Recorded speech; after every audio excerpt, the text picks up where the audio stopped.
Hello, what's up? My name is Egbuho. I am a parentpreneur coach. I'm a professional speaker and a writer. And today we are talking about social selling. So this is social selling video 4. And we're talking about the importance of repetition and follow-up. If you haven't seen all of the other videos, you can find them on YouTube. You can find them if you're watching on LinkedIn or you're watching on YouTube, you can find them. Each point is a different video. We have covered everyone doesn't want what you're selling, embrace rejection. Today is repetition and follow-up. Okay, track with me. The reality of being a parent is that you're going to repeat yourself over and over again.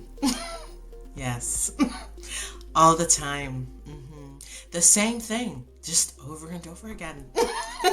No one prepared me for that. No one really prepared me that I am literally going to say the same thing to my little girls over and over again.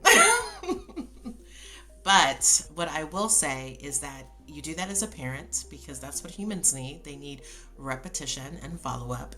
And you need to do this in your sales strategy. One of the important recipes in your sales strategy is that you need to be able to have repetition and follow-up. You need to inject that into your social selling strategy, right? We're talking about social selling, which is basically selling over the internet, which is having an internet persona, having a place where people can go and see something about your brand through social media, Instagram, LinkedIn, Facebook, YouTube, through your website, through your blog, through your podcast. Social selling can happen through your podcast.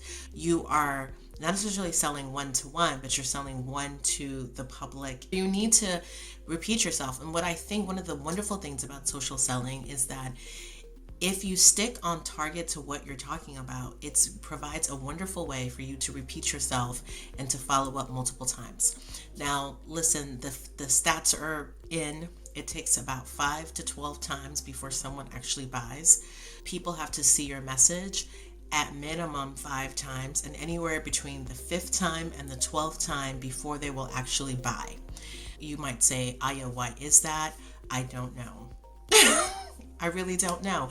You have to talk to the psychologist among us. You have to talk to the sales psychologist among us. But the reality is that is a fact, right? It's very rare, and I might even argue that it probably never happens that someone will just see something and buy it.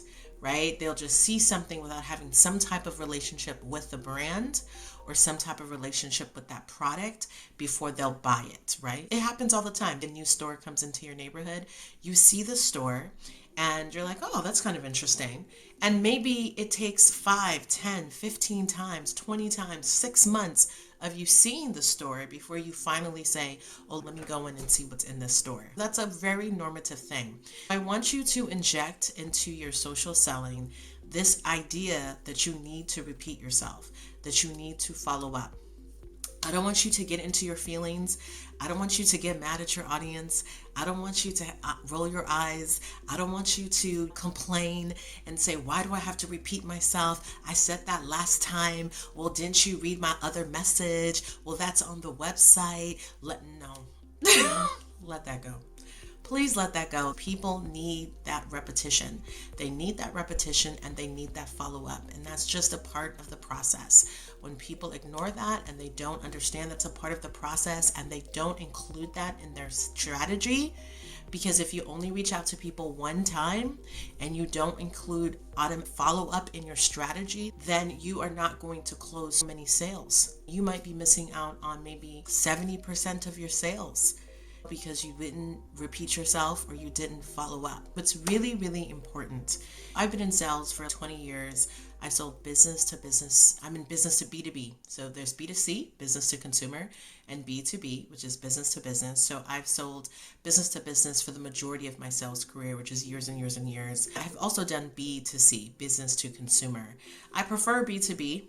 Business to consumer is cool too, but I kind of prefer B2B.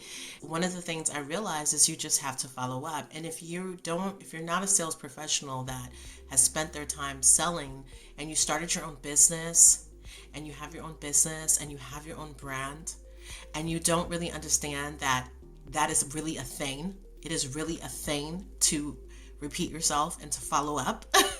You won't be doing it. You'll think it's strange. You'll think it's over the top. You'll think it's too much. You'll think, oh, I shouldn't be doing that. But no, yes, you should be doing that. People need that reminder for them to go over the edge and take that extra step.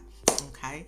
So listen, this is what I do. I am a coach, a business coach for parentpreneurs. So I coach people one-on-one and in group settings. And I'm also a business consultant. So companies bring me in to talk to their sales teams and to do social selling sales teams with workshops and curriculum and all that kind of, corporate trainings and all that kind of good stuff. If you want to reach out to me, you can. You can always email me at aya@ayaegbuho.com if you're interested in any of my services, or you could DM me on whatever platform you're watching this. Or you could visit me at my website at www.ayaegbuho.com. Thank you so much. I'll talk to you later. Bye.